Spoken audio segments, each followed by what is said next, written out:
Evangelio según San Mateo capítulo 18. Mire lo que dice el versículo 1 al 5. Vamos a hablar acerca de la grandeza en el reino de Dios. Dice la palabra del Señor: en aquel tiempo los discípulos vinieron a Jesús diciendo: ¿quién es el mayor en el reino de los cielos? Y llamando Jesús a un niño, lo puso en medio de ellos y dijo: de cierto os digo que si no os volvéis y os hacéis como niños, no entraréis en el reino de los cielos. Así que cualquiera que se humille como este niño, ese es el mayor en el reino de los cielos. Y cualquiera que reciba en mi nombre a un niño como este, a mí me recibe. En esta oportunidad quiero hablar acerca de este mensaje, la grandeza en el reino de Dios. En la actualidad, y creo que no solo ahora, siempre ha habido de parte de la humanidad un deseo de grandeza, un deseo de poder. Eso lo vemos desde el tiempo actual, tiempo antiguo, como les decía. Y las personas suelen preguntarse constantemente: ¿quién tiene más poder? ¿Quién tiene más seguidores? ¿Quién es el más importante? Y todos de cierta manera buscan ese protagonismo o ese poder, de esa autoridad desde lo más pequeño, como podría ser una familia, como podría ser el jefe de una empresa, como podría ser el presidente de un país, o gente que tiene más poder por encima de esto. Ahora en día, conocer quiénes son los que tienen mayor influencia es un poco más fácil reconocerlos porque existen lo de las redes sociales. Uno puede conectarse con noticias del otro lado del mundo, cosa que hace unos 15, 20 años atrás era bien difícil si no fuera solo por las noticias o por los periódicos. Pero ahora casi que en tiempo real uno puede enterarse de lo que puede estar pasando en cualquier lugar. Y de hecho hay gente que está tan obsesionada con encontrar un lugar de reconocimiento, o como por ahí dicen, el minuto de fama. Son capaces de hacer cualquier cosa por llamar la atención. De hecho, muchos dicen de que para poder ser un influencer uno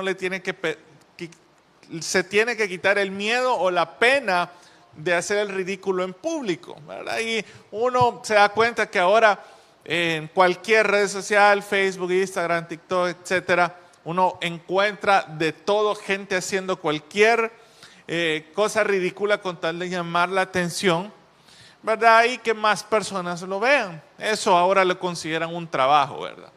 Pero para que tengan una idea, por lo menos según lo que investigué, la persona que actualmente tiene más seguidores en redes sociales es, por supuesto, el mejor jugador del mundo, ¿verdad? CR7, ¿verdad? Cristiano Ronaldo. Él es el que tiene el mayor número de seguidores. Para que se hagan una idea, él tiene aproximadamente 1.000 millones de personas que lo siguen en sus redes sociales en conjunto.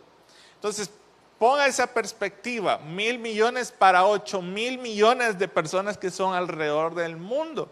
Entonces, aproximadamente, incluso ver este porcentaje, hablamos del 12.5% de la población mundial que lo sigue en redes sociales. Entonces, es una cifra que creo que ni usted ni yo, teniendo 20 vidas, vamos a alcanzar tenerlo.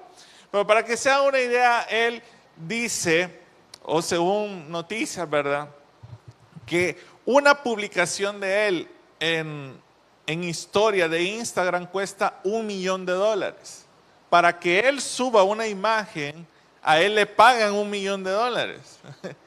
Ese es el nivel de influencia que es extremadamente difícil asimilar, ¿verdad?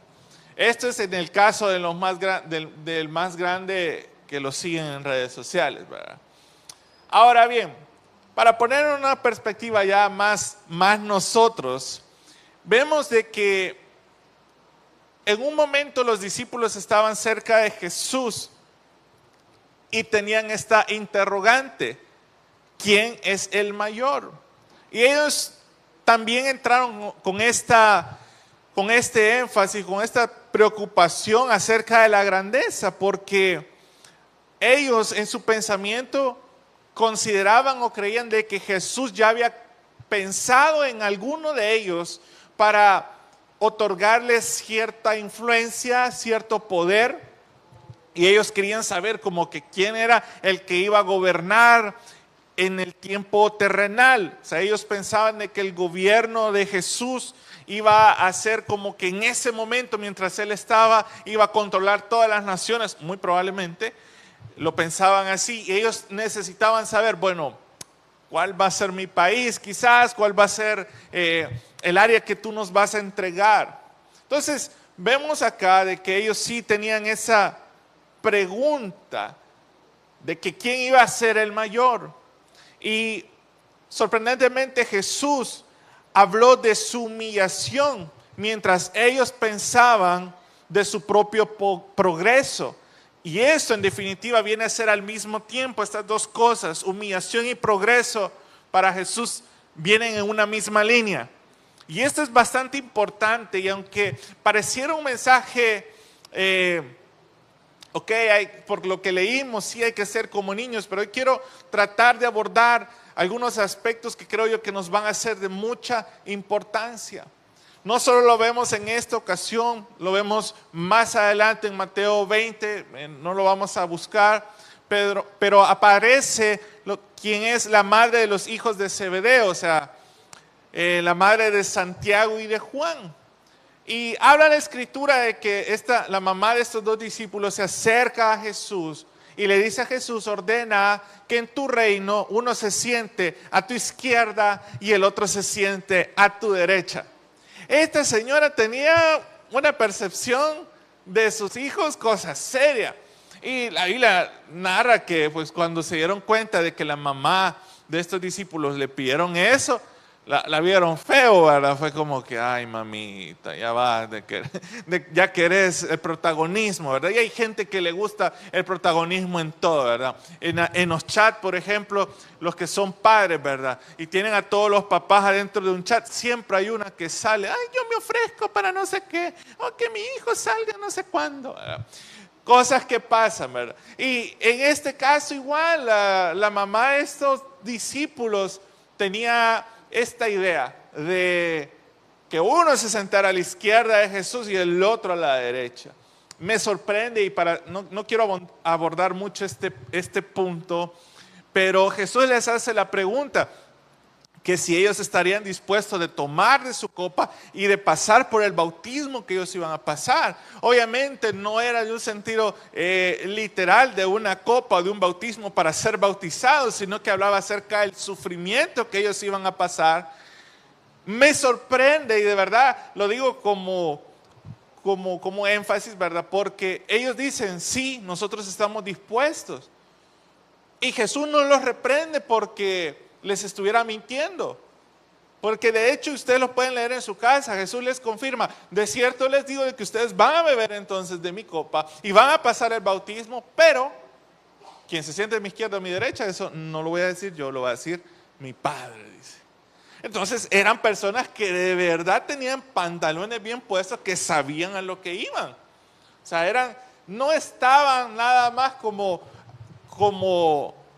maceta de adorno, sino que ellos estaban conscientes a lo que se iban a meter. Pero eso pues, podría ser para otro tema abordar. Sin embargo, surge nuevamente la misma pregunta: ¿quién es el mayor en el reino de los cielos? Y la Biblia dice de que entre la expectativa que tenían los discípulos, Jesús llamó a un niño y encierra una de las verdades más importantes en toda la Biblia acerca de grandeza, porque si nosotros hablamos un poco acerca del contexto, ¿verdad? Un niño es para los judíos era una persona en su sociedad que no tenía mayor importancia o relevancia. De hecho, los niños eran personas, ¿verdad?, que estaban sujetos a los ancianos y no eran tomados en serio, sino nada más en las responsabilidades que ellos tenían para su hogar o las actividades que tenían. Entonces, es curioso cómo eran a quienes se les tenía que cuidar y no a alguien a quien admirar. Mire esto, y aquí ya empezamos a analizarlo un poquito. Jesús presenta a un niño, a alguien cuya voz y voto no era relevante, era quien tenían que cuidar, pero Jesús lo pone de referencia. ¿Por qué razón? ¿Por qué razón a alguien que no aparentemente tiene una mayor relevancia lo pone como que sea alguien de admirar? Y es que en este evento nosotros podemos ver de que los discípulos tenían una mentalidad en el reino terrenal. Ellos imaginaban posiciones, jerarquía, honor y autoridad aquí en la tierra. Pero en el mundo, aunque el grande domina, en el reino, el grande se humilla. Y esa es la diferencia. ¿Sí? En el mundo, el grande es el más exaltado. Pero aquí Jesús enseña algo totalmente diferente.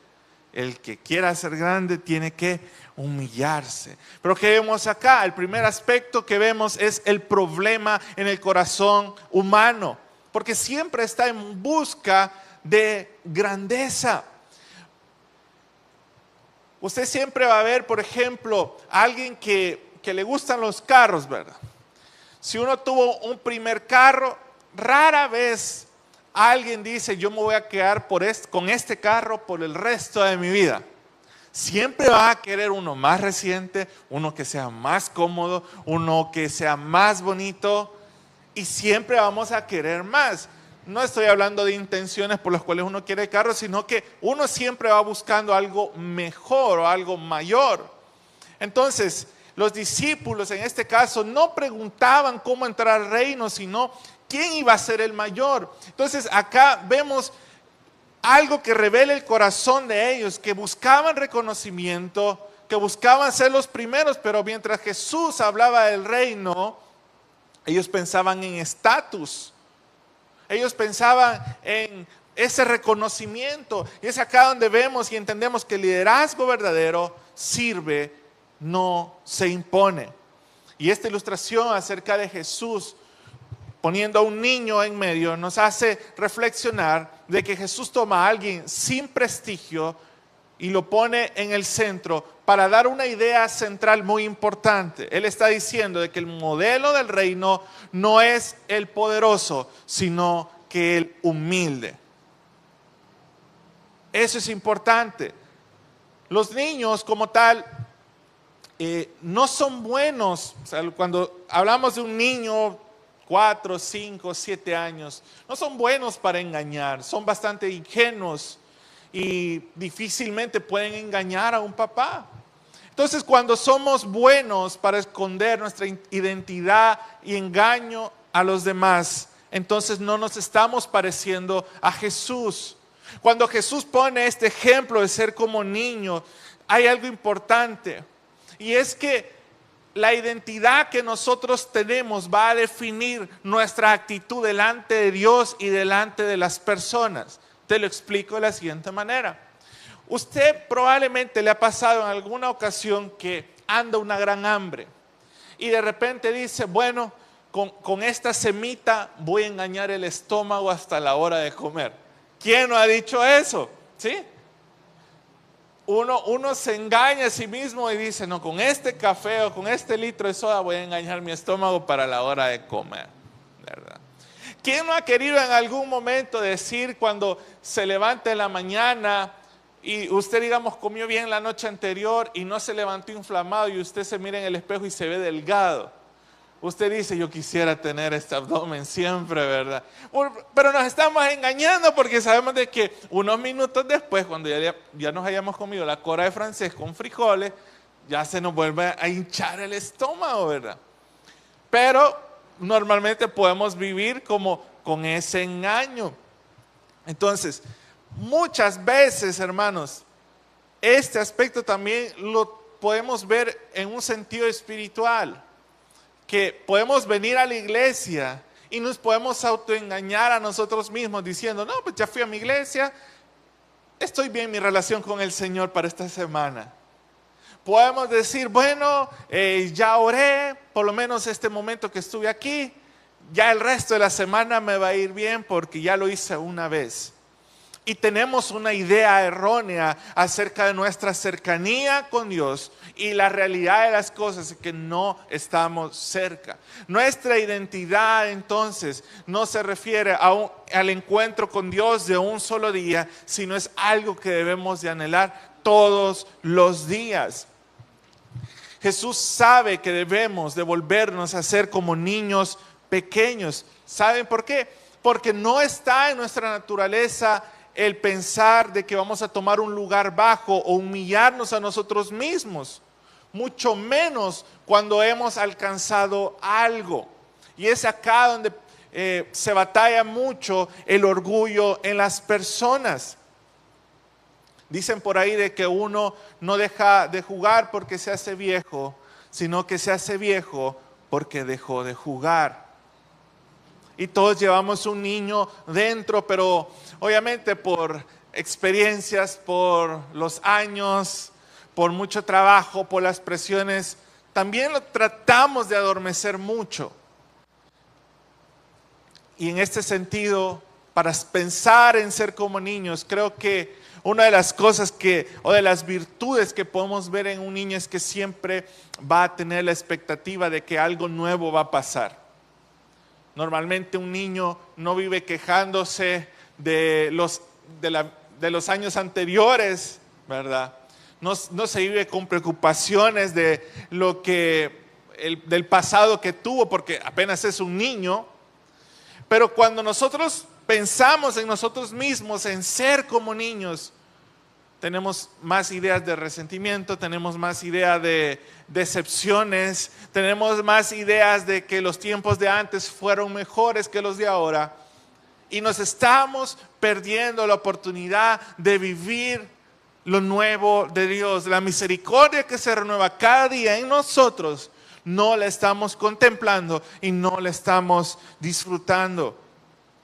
Lo que pasa con esto es que normalmente hay personas cuando llegan a su vejez que buscan o piensan en morir, mientras que un niño piensa en vivir.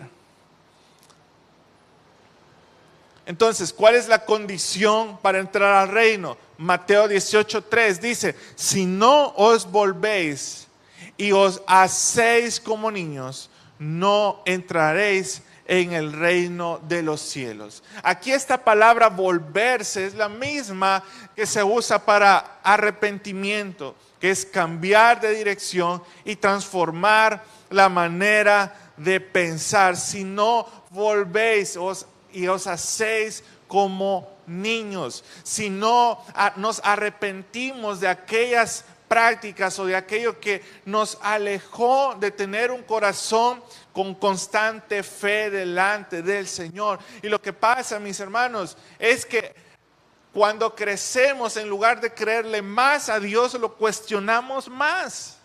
Y esto es bien difícil, porque en lugar de nosotros por tener un mayor conocimiento del Señor, podemos asegurar o tener la certeza y la fe de que Dios va a obrar, es donde más nos cuesta a nosotros ver el milagro. Porque lo razonamos más, porque lo cuestionamos, porque tratamos de meditarlo y encajonar a Dios a nuestra forma de pensar. En cambio, un niño no tiene este tipo de razonamientos, lo acepta, lo toma, lo cree. Y eso es muy importante. Entonces, ¿cuáles serían estas características de un niño? Jesús no habla de la parte de inmadurez, sino de las actitudes del corazón. Entre ellas, una de las actitudes que son importantes es esta dependencia. Así como el niño depende totalmente de los padres, también nosotros aprender a depender de Dios. Por eso es que la palabra del Señor en Juan 15:5 dice: separados de mí, nada podéis hacer. ¿Qué podemos hacer sin el Señor? Nada. Pero la mayoría de cosas las buscamos hacer sin el Señor. Y el Señor dice: nada pueden hacer separados de mí. Y esto es algo que entonces debemos de entender, que viene un sentido de dependencia con el Señor. La segunda actitud del corazón es la confianza, porque los niños creen fácilmente en la palabra de su padre, y la fe genuina es la confianza sencilla en Dios. Dejemos de pensar en el cómo lo va a hacer, dejemos de pensar en cuándo lo va a hacer, dejemos de tratar de hallarle lógica. Señor, ¿a quién vas a usar tú para bendecirme en esto que te estoy pidiendo? Tú no te preocupes en esto, deja que Dios haga las cosas, deja que Dios obre. Sí. Un niño no se preocupa por de dónde va a sacar usted el dinero para comprarle la comida, solamente dice: tengo hambre, quiero comer. El niño no se preocupa de estas cosas. Deje entonces a Dios obrar. La humildad, porque un niño no busca una posición social y no lucha por ser reconocido.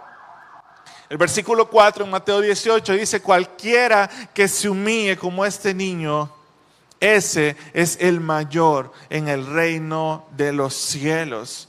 Entonces, en el reino la grandeza significa humildad. Y como les dije anteriormente, esto contradice la lógica humana. Dentro de este principio podemos ver de que cuando más humilde eres, más grande eres en el reino de los cielos.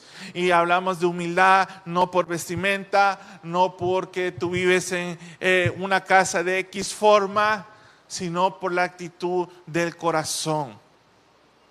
No solo para con el Señor, sino para con las demás personas. Y Jesús modeló esto. Mire lo que dice Filipenses capítulo 2, versículos del 5 al 8. Haya pues en vosotros este sentir que hubo también en Cristo Jesús, el cual, siendo en forma de Dios, no estimó el ser igual a Dios como cosa a que aferrarse, sino que se despojó a sí mismo, tomando forma de siervo, hecho semejante a los hombres, y estando en la condición de hombre, se humilló a sí mismo, haciéndose obediente hasta la muerte y muerte de cruz. Entonces vemos acá como el Rey del universo mostró que la grandeza se encuentra en la humildad. Si Dios, siendo el gobernador, el dueño de todo, se humilló a sí mismo para hacerse como uno de nosotros, creo yo que nosotros debemos que tener esa conciencia de lo importante es que nosotros nos humillemos delante del Señor.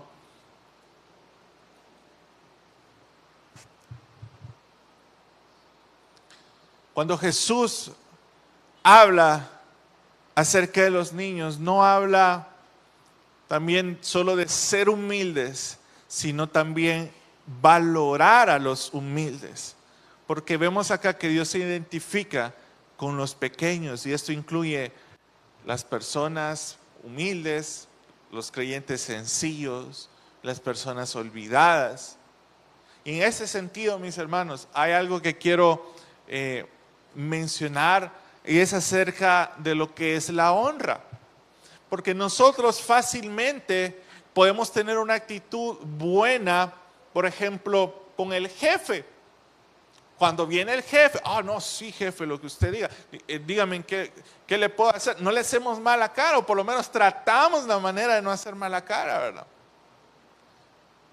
O de repente, ¿verdad? El pastor le dice a usted: mire, siéntese acá. Sí, claro, pastor. Pero se lo hizo una servidora. No, ya me quiero sentar. Y buscamos la honra dependiendo a quien nosotros consideramos con autoridad o de reconocimiento. Yo quiero hablar de este aspecto con base bíblica para que entendamos que la honra, la Biblia la expresa para todos de una misma manera. De hecho, esta palabra honra en hebreo proviene del término kavod. De hecho, esta palabra kavod también habla acerca de la misma gloria del Señor, pero en este aspecto significa peso o ser pesado, pero no se refiere a peso de cuerpo, ¿verdad? Sino en este contexto habla acerca de lo que nosotros le damos importancia, lo que le damos valor, habla acerca de la dignidad de una persona. No está hablando de sumisión o superioridad, sino de otorgarle valor a las personas. Mira lo que dice Romanos capítulo 12, versículo 10. Dice: amaos los unos a los otros con amor fraternal. En cuanto a honra, prefiriéndoos los unos a los otros. En otras palabras, mis hermanos, Dios espera de que como hijos de Dios seamos capaces de honrar a todas las personas que están a nuestro alrededor. Y quiero que acá podamos sentar esto porque normalmente creemos de que el respeto, la honra solo son para líderes o pastores. La Biblia nos manda que nos honremos unos a otros. ¿Sí? Y imagínense si todos nos viéramos aquí con respeto, si todos nos viéramos aquí con amor, si todos nos consideráramos como que el que tengo a la par o el que tengo enfrente, aunque no lo conozco, le debo amor, le debo respeto y lo voy a tratar bien siempre. Créame, hubiera una unidad como iglesia, una convivencia mucho mayor. Pero mira lo que dice también 1 Pedro 2:17. Respeten a todos y amen a los hermanos de la familia de Dios. Teman a Dios y den honor al emperador.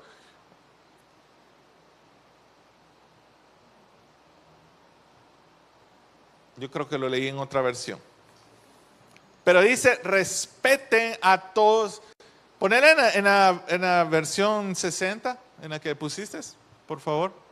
Honrar a todos, amar a los hermanos, temer a Dios y honrar al rey. Nuestro tiempo actual sería como honrar al presidente o autoridades de gobierno, ¿verdad? Pero dice honrar a todos.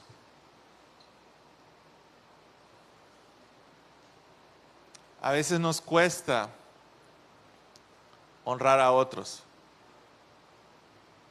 A veces esperamos que alguien se gane nuestro respeto para nosotros tratarlo como un igual. Y ahí estamos equivocados. Delante de Dios, para empezar, todos somos iguales. Y Dios nos manda a que nos honremos todos siempre. Y eso entonces, mis hermanos, nos hace la siguiente pregunta. ¿Qué es la honra entonces? La cultura normalmente habla de la honra por posición, pero en Jesús no es así. 1 Tesalonicenses 5, 12, 13. Dice, os rogamos, hermanos, que conozcáis a los que trabajan entre vosotros y os presiden en el Señor y os amonestan, y que los tengáis en mucha estima y amor por causa de su obra. Tener paz entre vosotros. Entonces también dice acá que debemos de tener en alta estima a los que sirven, a todos los que están en algún ministerio, a los que trabajan en su obra. También son personas que nosotros debemos honrar. No es aquello de que, bueno, no es de mi ministerio, no me importa. Está en otro o nunca le hablo, le pasó algo malo, pues ni modo. tenemos que ver el mismo valor porque como hermanos es lo que Dios nos manda a hacer. Cuando no somos así, estamos viendo nuestro orgullo por encima de las personas. Y es una actitud que no debemos de tener. Por eso quise abonar este pequeño detalle acerca de la honra, porque debemos respetarnos unos a otros, debemos amarnos y como decía este versículo, tenernos en alta estima por causa de su obra. Entonces el que quiera ser el mayor entre vosotros será vuestro servidor, porque en el reino la honra no sube, sino que baja a las personas. Sí, la honra baja. ¿Por qué? Porque nos humilla, porque nos hace darnos cuenta quién o en dónde estamos. Entonces, el orgullo es enemigo del reino. De hecho, el orgullo fue lo que hizo que Satanás fuera echado del trono de Dios. Porque él, por su orgullo, él quería ser más o quería ser igual o mayor que Dios. Entonces, el orgullo, mis hermanos, nos aleja de las personas, nos aleja de cualquier tipo de autoridad que Dios nos pueda dar. En consecuencia, vamos por mal camino. Y quiero leer los últimos 2 versículos para ir finalizando este mensaje. Santiago 4:6, este pasaje usted lo ha escuchado. Dios dice, pero Él da mayor gracia. Por esto dice, Dios resiste a los soberbios y da gracia a los humildes. Y este último, primer libro de Samuel, capítulo 2, versículo 30. Por tanto, Jehová, el Dios de Israel, dice, yo había dicho que tu casa y la casa de tu padre andarían delante de mí perpetuamente. Mas ahora ha dicho Jehová, nunca yo tal haga, porque yo honraré a los que me honran y a los que me desprecian serán tenidos en poco. Pero quiero hacer énfasis en la frase donde dice, yo honro a los que me honran. Y la verdad que considerar de que Dios vaya a honrarnos a nosotros, wow, creo que lo consideraría como algo inmerecedor. Pensar de que Dios diga que nos va a honrar si lo honramos. ¿Qué sería o cómo podríamos interpretar la honra que Dios nos da por honrarlo? Primero, nosotros honrarlo a Él, estamos hablando de dependencia, estamos hablando de obediencia, de sumisión, de humillarnos delante de Él, ¿verdad? De darle a Él lo que le corresponde, de saber de que nuestras vidas le pertenecen al Señor. Creo que hay muchas formas en las cuales podemos honrar al Señor.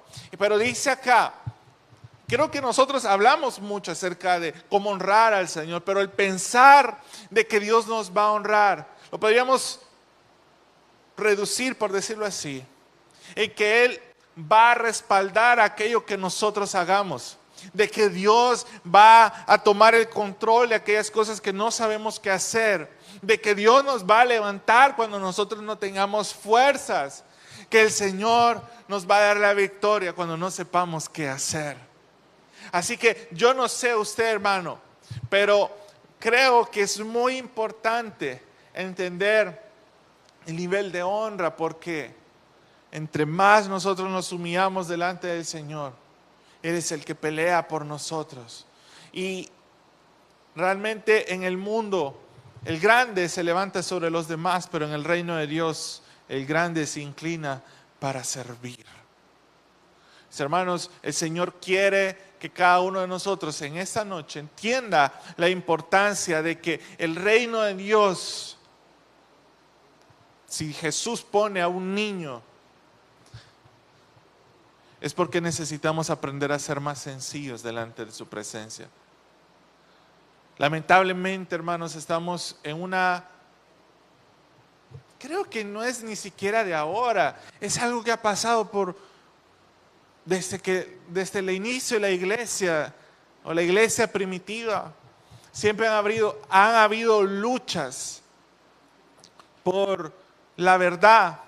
Y es complicado para mí reconocer de que la Biblia, la palabra del Señor, es una verdad, es un Dios, es un evangelio.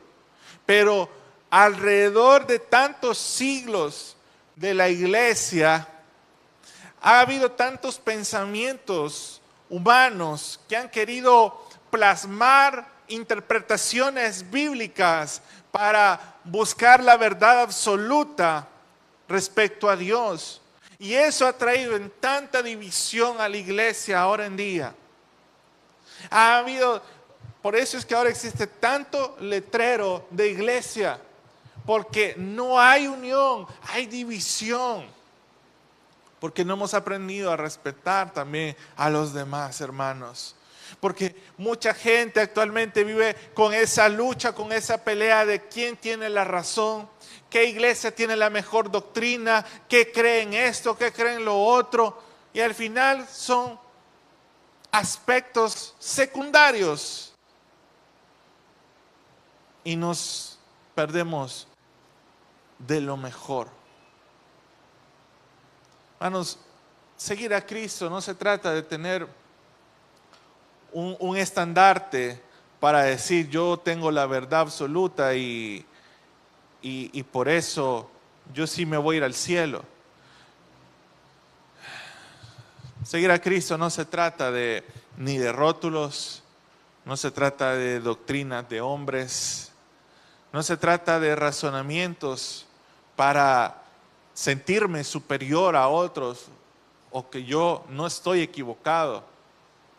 No, hermanos, se trata de que con corazón humilde primero reconozcamos nuestra condición de hombres, que delante de Dios somos pecadores, que delante de Dios ninguno merece salvación si no es a través de la sangre de Jesucristo.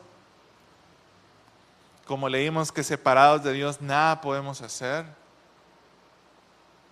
Cuando nosotros abrazamos las verdades fundamentales de la Biblia, de la palabra del Señor, y tenemos esa humildad para reconocer que en nuestra vida necesitamos más de Dios, lo demás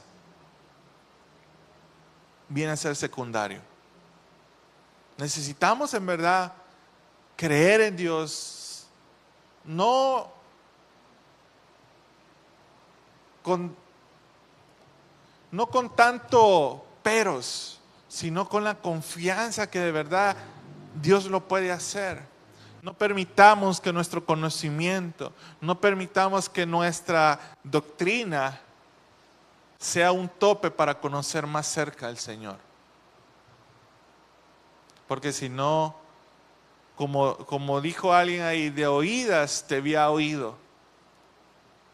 Pero la diferencia fue con lo que dice el resto, mas ahora mis ojos te ven. Podemos escuchar de la palabra del Señor muchas cosas, pero no es hasta que lo conocemos a Él que en verdad hay un cambio. Los discípulos buscaban posición, Jesús buscaba transformación. Y cuando nosotros venimos al Señor es diciéndole, Señor, transfórmame, Señor, cámbiame, Señor, necesito más de ti. Así que, ¿quiénes son los que entran en este reino? ¿Cómo se hace para recibir el reino? Simple. Si usted tiene hijos pequeños, vaya a verlos porque Jesús dijo, sean como ellos. Sean como ellos. Y démosle la honra también a las personas porque somos un mismo cuerpo en Cristo. Amén. Nadie que, por ejemplo, usted, si ha tenido la oportunidad de estrenar, usted trata de que si le dieran una camisa nueva, el pantalón esté bonito, o si es posible estrenar un pantalón, o si todavía tiene mejor suerte, hasta con zapatos. No se va a poner usted chanclas toda fea con una camisa nueva. Usted trata de que todo tenga sentido con lo que usted tiene puesto. Por eso no podemos ver de menos a nadie dentro del cuerpo de Cristo. Porque al final no es lo que nosotros queremos que ellos sean, sino que somos vestidos por la misma sangre que fue derramada en la cruz. Hemos llegado al final de este mensaje. Si usted no ha recibido a Jesucristo como su Señor y Salvador personal, o usted se ha alejado de los caminos de Dios y desea reconciliarse, yo le hago la invitación para que en esta oportunidad reciba a Cristo. ¿Y cómo lo va a hacer? Repitiendo conmigo la siguiente oración. Señor Jesús, yo te recibo hoy como mi único Salvador personal. Creo que eres Dios, que moriste en la cruz por mis pecados y que resucitaste al tercer día. Me arrepiento, soy pecador. Perdóname, Señor. Doy gracias al Padre por enviar a su Hijo a morir en mi lugar. Gracias, Jesús, por salvar mi alma hoy. Amén. Si usted ha hecho esta oración, yo le invito para que se congregue en una iglesia donde se predique el Evangelio de Jesucristo. Que usted pueda también leer la palabra de Dios para que tenga mayor conocimiento de Él y pueda orar. Orar es platicar con Dios. Y si no, le invitamos a nuestra iglesia en Tabernáculo de Restauración, acá en Soyapango, con nuestros horarios de día domingo, 8 y 10, y día viernes a las 6 de la tarde. Todos serán bienvenidos. Que Dios les bendiga.